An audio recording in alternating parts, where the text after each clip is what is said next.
question. But let's put it, so something that gives me hope for the future. So the next question could be, the advantage I have is. Now I'll give you another example. So at 32, I was undergraduate. Now suppose if I fill up that question and say, the advantage I have about not being a graduate, what is that? Now my mind doesn't function well, right? Because nonsense, there is no advantage to that. I mean, you have to be a graduate and you have to have by this time 12 years of experience, right? But hey, let's do a little brainstorming. That's what I meant earlier by being childlike. Not just being childlike. Forget all the logic part of it. Just have fun, right? With no agenda. So I really remember I was in Pune, I was in Hanuman Tekadi, if anyone of you knows Pune, and I started making a list that, wow, how is that an advantage? So I realized, by the way, when I say this as an advantage, I don't mean it's applicable for everyone. For you, it may be different. But for me, I viewed it, the perspective that it's an advantage for me, right? So I said, advantage number one of not being a graduate. God damn, I can read any book I want. I'm not bound to any subject. I'm not bound to impressing my teacher with nice little check boxes, tick marks, so that my teacher gives me 80% marks. I can actually study for fun. I can study for real knowledge. And I can choose to study whatever I want. This week I want to study this, so that's a big advantage. The other advantage is, by the way, I want to be really cautious when I say that. So this is not a criticism of anybody. I'm just saying, when you're stuck, you've got to create perspectives which work for you. Even if they're not entirely true, it doesn't matter. The perspective, I'll have to be constantly improving myself all my life because I don't have a degree on the wall to hide behind. You see, I can't go around all my life saying, I am Ahmedabad ka hu, which doesn't make any difference after 3 years being in the work anyway. But, I can't do that, which means I have to constantly learn and relearn and learn and relearn. Okay, that's an advantage, although it didn't seem like that to me then. But I said, that's an advantage. Okay. These are the two questions I asked. Yeah, Suman? Can I interrupt for a minute? Sure. Can I just come? That's an advantage for me also because I am also an undergraduate. Oh, lovely. Then that's two of us. We should form a little community of undergraduates. Three of us. Not undergraduate. Into an ideology. I mean, we don't want to make it into an ideology. It's not like it's a right answer, but I'm just saying it works for some people, right? So the point, people, I'm trying to make is whatever is the situation right now, we can turn it to our advantage by the perspective we bring. Because the only thing we are in control of, and everyone would agree to this, I think, is the perspective we can bring to a situation. That's the only thing in our control. What else is in our control? To sum it up, I would just say this. But I'm tempted to give another example. Do I have another minute? Oh, yeah, sure. Thank you. So you mentioned my cycling trip, right? So I came back from and by the way, that's bicycling, people, just trying to be arrogant here. Yeah. It was not mobile, not going on a bullet. It was bicycle. Pedal marna padta. 3,600 kilometers with 30 kilograms behind my back, 47-degree temperature, first week of May. And when I came back, I discovered I had diabetes. And I realized, oh my God, I don't want to live inside of diabetes all my life. Because the major question of your life is, sugar kitna hai? I mean, come on, that's what life will become. That's what my life will become. And it will shrink, and no amount of medication really reduces it. It's a downhill. Sorry for sounding that alarm there, but that's really downhill. That's the truth of it. So I said, I'm going to make a declaration. I'm not going to survive diabetes. I'm actually going to thrive in it. What do I mean by that? I'm going to take my health to a level before what it was before I had diabetes. Now, it's one thing to make a nice sounding declaration like that, but it's quite another to demonstrate it. So my latest project is, I'm training to summit Kanchenjunga, the mountain Kanchenjunga. And for those of you who do not know, that's 3 times more dangerous than Everest. So there is a 4% death rate on Everest. There is a 26% death rate on Kanchenjunga, which means 10 people go, 4 people don't come back. Now, if I manage to summit Kanchenjunga next May, then that will be without medication, by the way, at the age of 55, then that clearly will be a demonstration that, hey, health is better than before. So I have, and by the way, for those of you, there are trainers here, so let me just say this. Today, I earn about 1 lakh to 1,50,000 rupees a day for my work. I have no problems talking about money. I have no issue with saying that up front. But here's the fun part. What if if I submit Kanchenjunga with diabetes at 55 without medication and come back, how much do you think people will pay me? I think they'll pay me 4 to 5 lakhs. So what was a setback in my life, diabetes, can actually propel me to the next level of earning. That's the power of perspective. So I'll just end myself by saying 2 questions. Question number 1, we could ask ourselves is, I'm grateful that I'm not, which means comparing myself to people worse than I am gives me positivity. And then asking the second question, this situation, which sounds bleak and dark, is actually an advantage because I'm filling the blanks, and that will change perspective. Change perspectives give new results. So yeah. Magnificent. And this is what I trust, is going to inject a lot of life, into the veins of some of our, members in the audience who've been almost the end of their bits. What next? How next? Am I going to live the next day or not? You almost, sounded up like the Bhishma Pratigya, that we have now gotten to see on the reruns of Mahabharata and Ramayana. That this is what I have with me, but this is what I would not continue moving ahead with. So I'm grateful what I have not and what I am not. Amazing, a bit of input from you, Advait. Thanks a lot for that. Again, for mentioning and not say glorifying that, but then a lot of us trainers don't have those fancy degrees, and still, we are considered as knowledge resources for some of the best organizations. Which brings me to you, Prerak, right? Now, as the head of India's largest, one of the largest organizations in the BFSI domain, what do you think, having heard what Advait has to mention, what he just said that, if I were to, I can't really say, Advait, I'm going to be with you, in body when you submit Kanchenjunga, but then I'm going to be rooting for you. And then probably Thank you. Yeah. we'll have a GoPro drone following you all the way up there. So, Prerak bhai, as the head of one of the largest corporates in the BFSI domain, do you really believe that this, what Sandeep also said, what Advait resonated very well with, and do you believe that there is a future for trainers in organizations like yours? There is still going to be a future beyond COVID for freelancers to maybe come and ask for money from you, come and ask for an assignment from you? Do you really believe that the trainers are going to continue to be commercially rewarded for their expertise and their efforts?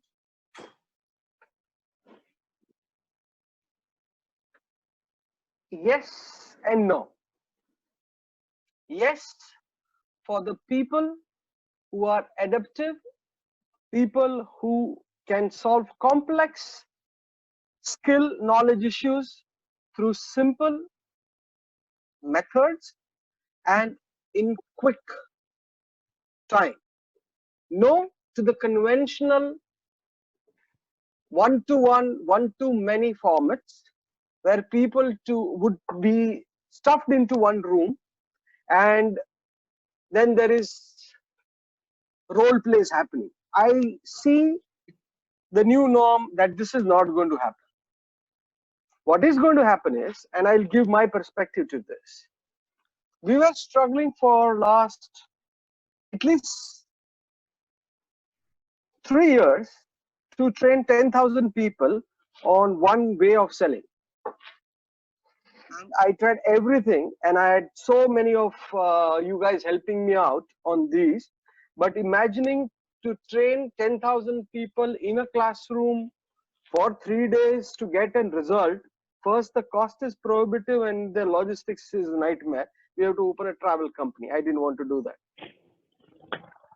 The no comes from that I hired a group of 7 hackathon guys, and I posted a problem to them that my problem is that a middle-aged 45-year-old male does not understand what retirement is, how much he has to save. He's spending using iPhone and anything, but he's not saving for his retirement. And India is the biggest problem in next 15 years is going to be retirement. How do I solve it? And I want to solve it in 8 steps and not the 9. I got a solution in 3 days, and in this time, in this COVID time, I didn't get the time to do this hackathon before, and I was conventional. I used to do all the things that we used to do before. Now, these 3 kids, and kids, they're 27 years, lesser than 27 years, they've solved it, and they've created 4 brilliant calculators, which I could train 10,000 people in 3 hours, and in 4 days, I've been able to send to 1,90,000 customers with a call to action that they send back their retirement planning back to me as a company is 26%. I could never have imagined. I could have never trained. Yes, there is going to be a big demand for this adaptive. People who can compress complex subjects into small games, calculators, nudges, and create brilliant solutions and outreach many people. No, for people who want to do a session with 30 people to change their lives and motivate them. I see end of it. Amazing. So I trust agility when it comes to adapting at the new requirements being brought up by the corporates. That would be one of the ways that we can stay relevant in the coming period. Sandeep, can you share with us a bit about you are a big training company say owner. You've created a huge sequence of success right behind you. You've got the protocols to share with people how exactly somebody needs to become successful. If somebody were to ask you, and if you're at liberty to share, what would be your game plan to keep BYLD in the reckoning for the next 3 months? How would you keep your trainers motivated to continue doing good? You just mentioned a bit earlier that forget the commercials that will come in, but they would need a lot of motivation to continue doing that bit. So, what would be your game plan in the coming future? If at all you are at liberty to share. Yeah, so I'll address the trainer side more than anything else, and this thing. So one of the things we are doing is we are investing big time in upgrading the trainers, and we have facilitators ranging from very young to 28, 29 years, right up going up to 60. We have grandfathers also, by the way. So upgrading their skills to work virtually with the clients is a challenge. We were able to put a course together, and we are running that course which has a certification link to upgrade the skills. You need to talk to them, you need to deploy them, because it's not that everyone has all the kind of programs, or not all programs are going to be selling. We have a range of more than 100. So and they're certified on different programs, so that creates a complexity. They need to figure out, you need to talk to them. We talk to our panel consultants almost a weekly basis, understand, listen to them, and it's more about listening, investing back in them so the skills are upgraded. And we are now also trying to do, what we're doing is saying, I like what others say, we find opportunity in adversity. True.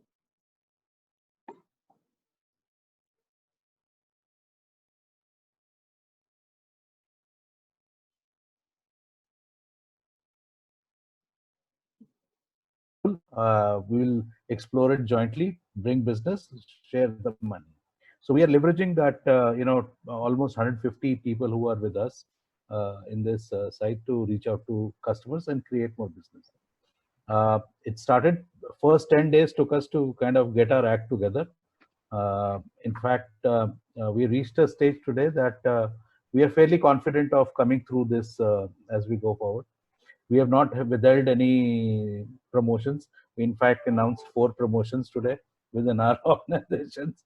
Okay, that sent a very positive message, because everyone was under the fear you know, what will happen and so on and so forth. So that sends a very good message to everyone, and it's a lot of hard work. So I thought I'm closer to retirement, but I'm back to working 16 hours a day, which was you know, good old days when I started in 1990. That was my work schedule.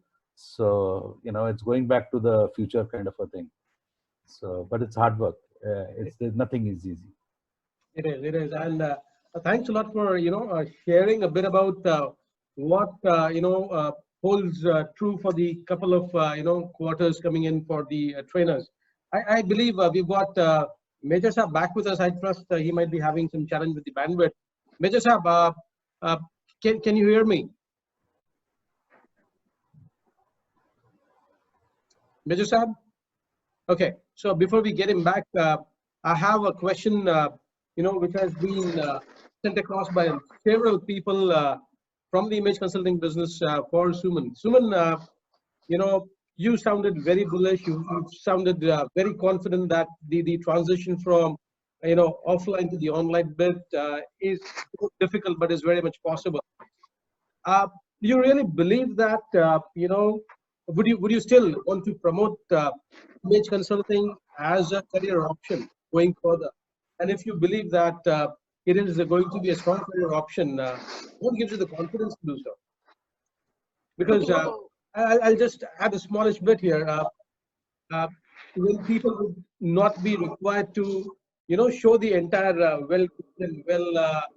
crisp a bit of language when we are off, on the online bit, would this profession still have a relevance in the days to come?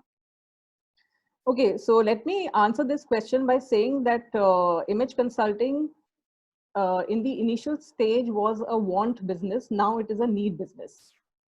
So it has shifted from being a want to a need. Why? Because there is constant requirement for people to change and evolve. And India being the youngest country, with the average age of about 30 years at this point of time, there is tremendous amount of competition. And with more competition, plus the slowdown, or you may call it recession, I mean, people want to enhance themselves even further so that they are able to face the competition and improve themselves overall. So they need to look good, feel good, perform better. Everything is a need of the hour. So that is why people who are there in the service industry will always remain in business, especially people who are helping people upskill. So upskilling is definitely the need, value addition is definitely the need. And that is why I very confidently say that image consulting will always remain in business. And it is survival of the fittest. So that is why, I mean, when you get better, only then you get better opportunities. So that would come to a lot of our audience members as a big relief that yes, there would be relevance for us, provided, of course, you just mentioned that survival of the fittest. We need to reinvent the way we have been, engaging our clients. And so, Advait, there's this bit that intrigues me about you. You've been your profile reads, and having heard you now, you're like the quintessential Hindi movie hero. There's somebody who used to be doing things which did not conform to the norms of society, tries to turn things on the other side, and the tide is all in his favor. What made you do all these things? What made you get back to life the way that you are living now? What motivated you to rediscover the real you, if I were to say that? Sorry, I didn't get your question. Could you repeat that? Okay. Am I audible? Yeah, you're audible. Yes. All right. So, that was part of the question. Yeah. So the question is, what made you shift track from what was your life when you were 32 years old and beyond that? What made that shift happen? Okay. So I would love to say that one day I had an epiphany. One day I looked at the window and the sun was rising and the birds were chirping, and I realized मैं क्या कर रहा हूँ मेरे जिंदगी के साथ, और एक चमत्कार हो गया दिमाग के अंदर. and I changed my life. Nothing of that happened. What happened was I kept getting cut out of my life. I kept falling into pain and more pain and more pain. And every time I would feel the pain, I would make new resolutions to change. And I would go back to the same, as they say, the dog goes back to its puke, every time. And I would keep doing that. Till one day I met a group of people who were also like me and who had changed their lives and who said, you're not a bad person, you're not a mad person, you only have a sickness of addiction, and together we will help each other stay away from it. That's what changed me. There is one line which I heard there which says, when the pain of, and by the way, all the trainers and everyone who's listening, maybe this could be useful for you. So really pay attention, okay? This line changed my life. So it is this. When the pain of not changing becomes more than the pain of changing, you change. I'll repeat that again. Please When do. the pain of not changing becomes more than the pain of changing, you change. इसका मतलब है फटके खाके खाके खाके खाके खाके इतनी फट जाती है कि आदमी बोलता है कि उससे अच्छा तो मैं बदल जाऊं. What I'm trying to say is, ये जो बदलना है, like in today's world, we all agree, and as we want to move confidently, as Suman was saying, confidently into the future, and as Deepak was saying, while we move confidently in the future, we should also be constantly aware that I don't compromise on my true self. Otherwise, it will all be very inauthentic, unsustainable, right? But if I have to do that, it's not going to happen. The mind is going to resist all that change. The mind is going to fall back to its old ways. That's just human nature. It's nobody's fault. So the way for me to change was I have to find people like Suman and like Deepak and my contemporaries who are having a positive attitude, who are moving forward, and just hang around those people. Because my mind is a devil's workshop. It's going to take me back to my puke. That's what it's going to do. So that's what I learned, and that's what I'm passing on to those of you who are listening. And I'll just end up by saying there's an old quotation by this guy. I don't know who it was, but it makes sense. You are the average of 5 people you hang around with. Absolutely. So really be careful who are you hanging around with. Because all the opportunities which Suman says exist, we all agree, and as Deepak says, it's possible if we are authentic with ourselves, will disappear if I'm hanging around with wrong people and if I'm listening to wrong people. So I need to control that. Well said. I'm sure, the audience here and me on the frame, I'm actually hanging around with the right 5 people. So that's what you just mentioned. I'm sure it is going to trigger a bit of epiphany in a couple of our lives now. That insight is going to trigger a bit of, that sudden insight coming our way. I think that's going to be a moment of a revelation of something to happen, and a brilliant, input from you that, fatke kha kha ke agar jab thak gaye ho, to that change has to happen. I guess a lot of us have been in the same boat that you just mentioned. A lot of us still want to travel that boat because that's more easy for us to do. But I trust things have to change. We've got Major Saab back with us. Major Saab, thank you so much for joining back. And I'm sure, the connection will stay stable for the next few minutes, that we are still going to be live. I wanted to, know from you, like just read about you, and then we've discussed. You are a man who's been trained to face adversity. You're a man who is ready to face uncertainty. Yoga is something that is your bread and butter. How does a common bloke, the person next door, how does that person, really learn from the training that you've taken? Because you are formally trained to face uncertainties. We are not. What changes do you think we need to make to really move ahead strongly? So first and foremost is we have to trust ourselves that yes, we can do it.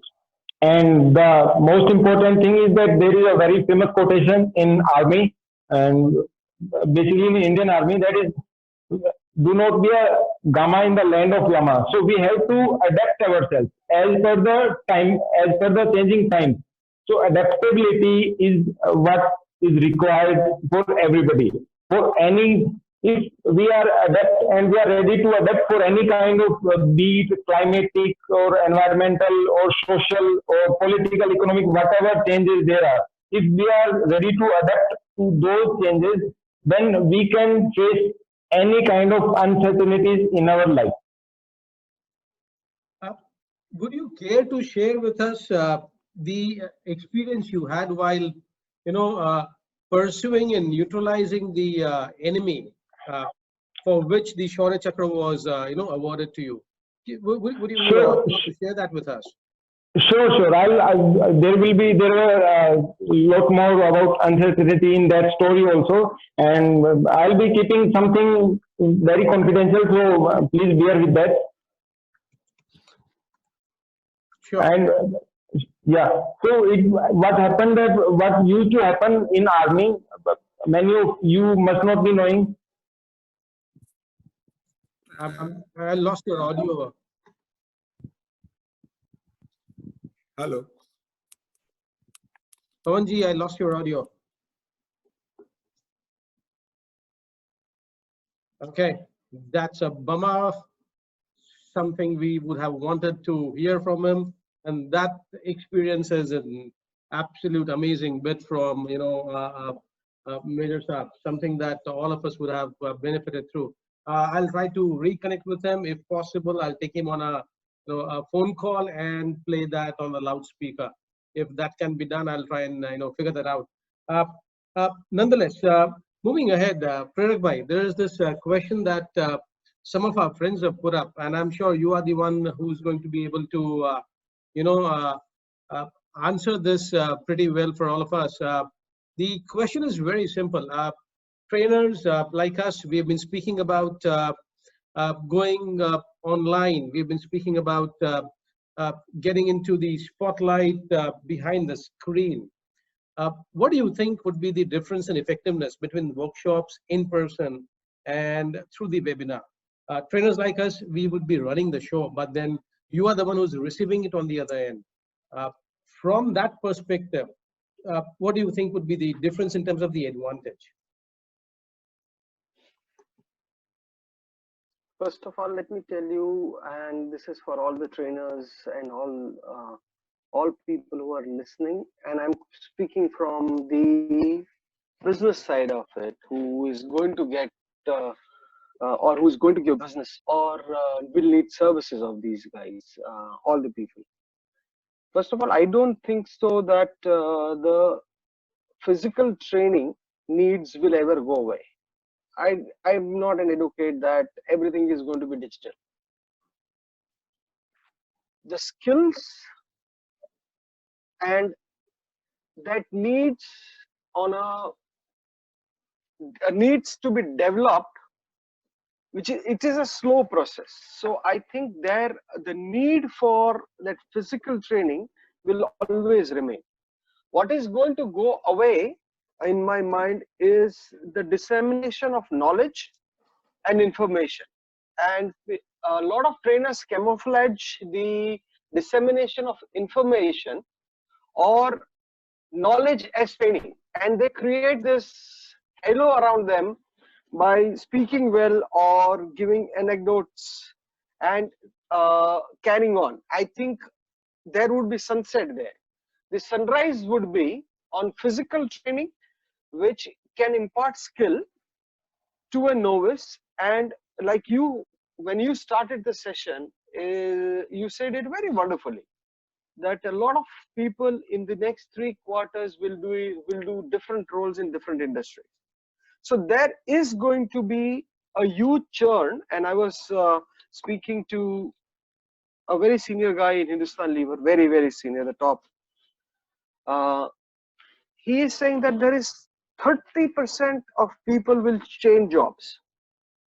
It will mean that there would be novices coming. And if I talk about BFSI, I feel nearly 2 lakh people new will come in form of post-COVID. in 5 months or 6 months or 2 quarters. And they would be novices. There will be a huge demand for skill.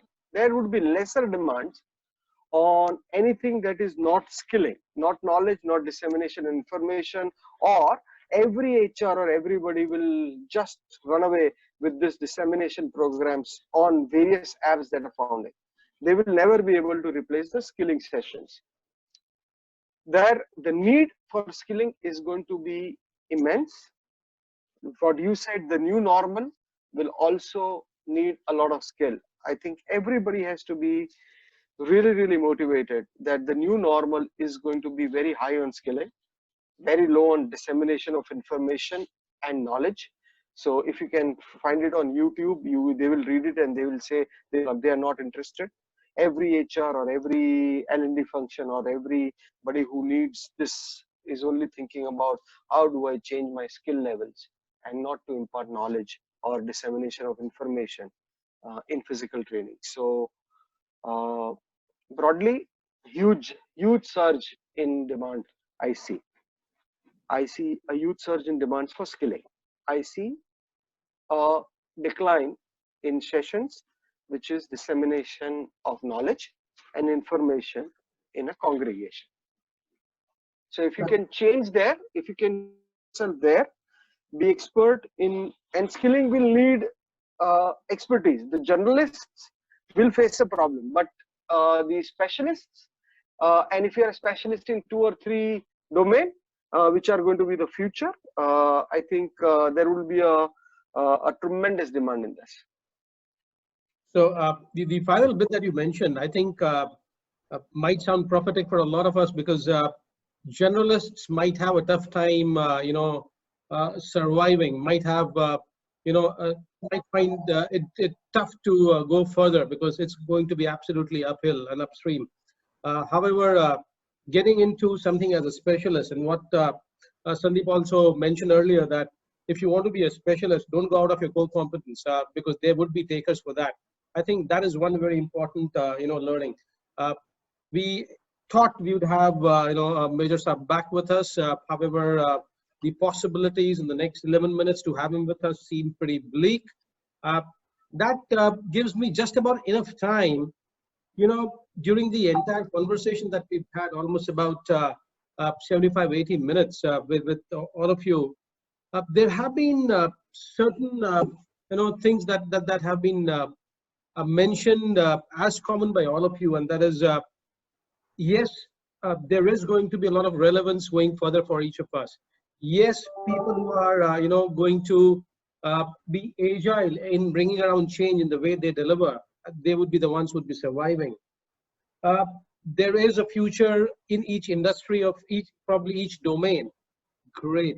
However, if you were to summarize the entire bit and give the audience just about 3 action points, what do I need to do in the next 2 weeks or the 3 weeks that are going to be very critical for my growth or survival?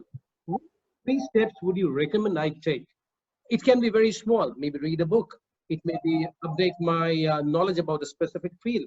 It can be very, very basic. But then from you, if this is, if it comes through that experience that you're going to be sharing to the entire audience, I trust we'd be able to look forward to almost about 12 or 15 steps that I can take. And I trust going ahead, just about 3 or 4 of them might be enough for me to make it good out of this entire crisis. So I'd request, Suman to help us with her 3 steps for the industry. Yes, a huge number of your fraternity is watching you. What would you want them to do? Just about 3 steps. Okay, so the first one would be automation, where content creation is the king. So that is something which is very important, like video making, creating content on infographics, blog posts, designing, different concepts which can be put on social media. That would be number 1. Number 2 would be collaboration. So there is no competition, but collaboration. That is something which is very important for people to understand, that at this stage, you have to do a barter of skills. So when I say barter of skills, which means that you exchange skill sets and then work in collaboration with different people who are around you from the same fraternity. And third would be strategic planning, that what is it that you can build excitement with for your clients. Example, your what are the offers or what are the value added benefits that you can give to your clients so that they feel excited and they come back to you as a client who's coming back, or as a client who's new, to you from the market. So these are the three important things. First is automation, second is collaboration, and third would be strategic planning. Awesome. I'm getting so many messages on my handset and on the chat box. Everyone is absolutely awestruck. People are writing that, are these, panelists, are they magicians or what? So the kind of research, your depth of understanding, the kind of simplified twist that you've given to the complicated situation that we are facing. I think people are really, really convinced that this is definitely going to help. And thanks a lot, Suman, for your 3 steps, because we are facing a challenge, and if I have something very simple with me, it's going to help me a lot. Prerak, by coming back to you, you mentioned a lot of these wonderful things for me to stay relevant in the coming times, agility being one of them. What would you want me to do? How do I how do I become and continue to stay interesting to you in the coming period? What 3 things you would want me to do? Okay, so think compression and gamification. How can I compress complex subjects which are right now explained elaborately, and try to compress it and gamify it? Give a thought to a very complex situation, and there is something huge written about it, and try to think, how do I compress it so a layman or the first time seer or a novice on the subject learns it by playing a game, or playing a 3-step process, or answering 4 questions, or solving a riddle or a puzzle. And then the conceptual clarity can be made very, very simple. So this is what my call to this fraternity is: rediscover yourself, because the new age is going to be like that. And I'm surrounded by so many people who are now giving some very fantastic concepts and gamifying the concepts that I learned over, it was a subject, or it was chapters in my books, or it was a book as thick as 500 pages, is a 10-step game, or a gamification, or a simulation. And it has made it so easy that the relevance of that book is out, or the subject is out, and it can be transferred very fast. So what Suman was trying to say, I'm in that same line, and I'm using all the things that Suman said as mediums: videos, AVs, A, B, and C, how you get proficient in it. But the end in mind there is to solve a complex problem by a simulation game, riddle, A, B, and C, or an AV, and it can be a combination of both, or all 3 or 4 mediums. And when you think that, and try, and this is one I always give some small task, because it has got an end in mind. By tomorrow, please do it. Take a problem and say, how do I gamify it? How do we make a 4-step game? Can card game solve it, or can a chess game solve it, or something that the youth is doing currently solve it? And if you can find a solution to this, and a eureka can come, that can be a hot selling item for all of you guys, and there would be takers. The pitch is that I've solved this problem by a game, and I can train your entire team in 30 minutes time, and I can outreach this many customers. Magnificent, magnificent. And I saw Advait do this, listening to you. can we make a difference in the lives of people through simplifying, through compressing knowledge and engaging them with some kind of a tool, with some kind of a game, and maybe simulate. Prerak bhai, that is an absolute amazing input. I believe if my fraternity, if all of us can collectively do a bit of thinking and maybe build bridges, I trust this period would be spent very well in finding solutions, not only for complex challenges today, but maybe for the times to come. There's a question before I come to you, Advait and Sandeep. There is a question that's been put up by a very, very senior training colleague, somebody who's an icon himself. He's put up this question. It may or may not be connected to the current scenario or the crisis. The question is the training effectiveness. And Advait, Suman, everyone, please join in. Anyone can answer. The training effectiveness is average in terms of behavioral change in participants, many a times, despite the fact that trainers have done an excellent job. Prerak bhai, this might also, be a question you might want to look at. Mr. Parekh says, why is that participants do not improve majorly despite and in spite of customized and well-delivered training? The ROI of training generally is low, irrespective of the amazing quality of training delivered.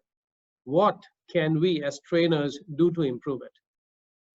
Prerak bhai, I think you might be the best guy to respond to this question.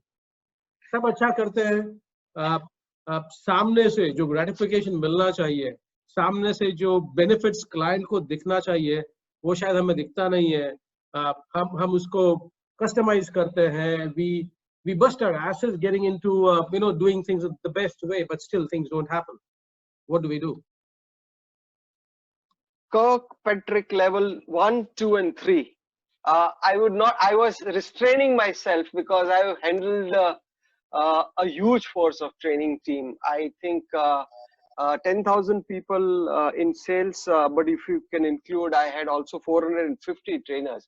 So at one point of time, I put in the highest training bill, and you know about it. So and it would run into some 200 crores. So and that was, every CEO that I worked has asked me this question: is it relevant? Do you need so much? And do you need such a huge team? And do you know training is so important? And and that's why maybe you have chosen me for this panel. I think training at every level is very different. The training that we impart in a classroom, how does it manifest on in the field or a workshop or a factory shop, is entirely different. We forget the manager who is leading his team completely and keep him out of the game. If you keep the guy who is leading the team or the manager in the game, who is going to be there with the people throughout post-training, and the organization who is taking your services, upfront you say that my training is going to succeed at level A, this is the result, this is the MOS at level 2, and if you want to see a breakthrough result, all level 1, level 2, level 3 have to work in tandem. And this, if any of these 3 levels don't work in tandem, to imagine the MOS being met because of a training program or because of a training input is hardly, it's improbable. So it's a conveyor, and everybody, every level has to play its role. And I think putting the manager into the play, any training without the manager into the play didn't succeed in my life. So I think whenever you are delivering or whenever you are conceptualizing or pitching, tell the CEO or somebody like me who is recipient is that your railroad in the training, post training, and the manager's role. If all these 3 things are thing, then it is just a session. Expect only this. But if you are saying breakthrough results, the railroad has to be very well laid. And I think for Sandeep, this can be a very, very good way to kind of explain all his clients. And the people who had explained me, I think they got the biggest contract. So they could visualize me in very well that training does not help alone. Let me help you in all 4 things. And then the value of the contract from 100 rupees went to 600 rupees. And then the organization, the ROI came only there. So the ROI was not 100 into 600, but it became 600 into 3,600 or something like that. Amazing bit, Prerak bhai. I guess that is what we'll need to look into. And as some of us run organizations in this industry, we all need to do a lot of rethink and follow that path that you just shared. How can I go beyond just the delivery and look at the other aspects as well of the business? We've already shot beyond time, but I have enough time. I've taken permission of with the permission again of the panelists. I'd just like to extend this for taking in those 2 critical inputs, one from Advait and the closing bit by Sandeep. Advait, 3 steps. What do I need to do in the coming couple of weeks? Okay. So I think the first step is to know what not to do. What not to do is, and the instinct is to think along those lines, but I have to be careful not to, which is about my products that I want to sell. That's the least important, because what Prerak is saying is that, can you please focus on what is my complex problem that you want to solve? But the tendency becomes, mera kaun sa product bechne ka hai? So I think the first thing I need to do, and everybody needs to do, is can we keep focusing on what is the complex problem I'm committed to solve? So that's one. Secondly, going to Suman. And all these 3 steps I'm saying are actually not steps. There are 3 processes. They're going to take a while to come to an understanding of that. So the second process I need to engage with is, how can I get a perspective on the future being an opportunity, this crisis being an opportunity? Very critical. So first is, what is the complex problem my client has? Can I discover it? And am I committed to solve it? Second, as Suman was saying, can I keep investigating, exploring what is really the opportunity this crisis is bringing along with it, and to get excited? And the reason this is not easy is because my mind is fixated with old ideas. See, even when you asked the question about drugs, even though I knew the drugs were harmful for me, I couldn't stop. That's just the nature of this human design. I'm stuck with the old. So, no. What is really the crisis, and what is really the opportunity inside of it? Almost like an embryo inside a mother's womb, like that. That's the second process. The third process is what Deepak was saying. While I'm trying to solve the complex problem of my client and learning to discover the opportunity inside of this crisis and getting excited about it, I shouldn't go along this path, or rather, if I go along this path by compromising who I really am, that's not going to work in the long term. Because what today's world is demanding from people and trainers, and for companies as well, is authenticity. Are you real? As Prerak was saying, किताबें पढ़ के ज्ञानबाजी कोई भी कर सकता है. Today, तो computers can do it. AI will, the bots will do it in 6 months' time. They're already doing it. What people need is, tell me the story. Of course, the first part is the algorithmic solution to the problem, which Prerak was emphasizing on. Yes. And the second part is, can you tell me the story of you implementing and your struggle with that? Can you be vulnerable and share that with me? That's what the audience is demanding. Because unless you don't share that, why should they trust you to come on this journey of change with you? Just because you read some books and give some gyan and run some PPT. Less and less people are going to trust that in this world of YouTube and TikTok and no. So my invitation to all the training community is, whatever you know, create projects of implementation of that ideas in your own life first. Create a repository of success and failure, applying it in your life first. Document those stories of your struggle and bring that along with you while you're solving the complex problems of your client. Only then there will be an emotional, one is intellectual bind to the algorithm and its ability to solve, but the other is the emotional engagement, which is so critical for learning. You will miss out on that if you don't create your own stories around it. So these are the three processes that I would share would be really typically important. Awesome. Before I go to Sandeep, there are a couple of questions, for you, Advait. One, you said something about a deepening focus by pushing the limits. One of the very senior trainers, a colleague trainer from Karnal, he says that pushing the limits possibly is testing willpower. Do you agree? If yes, then why would you need to test again and again? And there is another question for you, Advait. This is again, put up by one of the very senior, training consultants from the government of Gujarat, Dr. Nandini Kannan. She says that, can you throw some light on the critical connection between self-development and upskilling for trainers, which has been partially answered, but would you want to take these two questions? I'm sorry? The first one was, if I've understood, why does one want to test one's limits? That's the first question? Yeah, sure. Why would you want to test again and again? That's the question. Okay, for the same reason that you go for a walk every day again and again, you lift more and more weights again and again.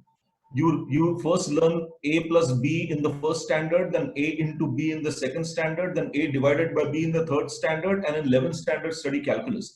The only way to learn something, or let's take the example of exercise. The only point at which you build muscle is when your muscle breaks. Otherwise, doing repetition with 5 kilos is not going to help. Your muscle has to break at some point for growth to occur. And that's the law in nature. It's only when you push at the limit that the change happens, because something has to break. When something breaks, nature makes it stronger. So the question is, why do I, so let me go back and rephrase that question. Why do I have to? No, you don't have to. But if you don't, there are costs attached to not doing it. So I'll repeat that again. You don't have to, but if you do, there are advantages to that. You grow. And when you grow, you become more satisfied with yourself and you can contribute to others. Yeah, that would be my answer to that question. Awesome. So, Sandeep, it's over to you for the final, Guru Gyan. Okay, so I'll just very quickly say three things, because most of our people who are listening are running are freelancers or trying to run their business, so in training and development. So first is sometimes I notice a lot of freelancers, they don't have their website. You are going to step into a virtual environment, build a simple website. It's not difficult to do it, and that's a skill I would encourage people to have it. And find and determine what you are good at and become better at it. That's my second advice or second recommendation, and it's not difficult. And I think that's what Advait is saying, that's what Prerak is saying, and that's what Suman is also advocating. And third is, my recommendation is help your clients without expectation of return, and I can guarantee that they will also reciprocate. Okay, you take care of your customers during the tough times, they will take care of you in the future. So invest in your relationships by that tech method. So this is my three recommendations. Back to you, HImadri.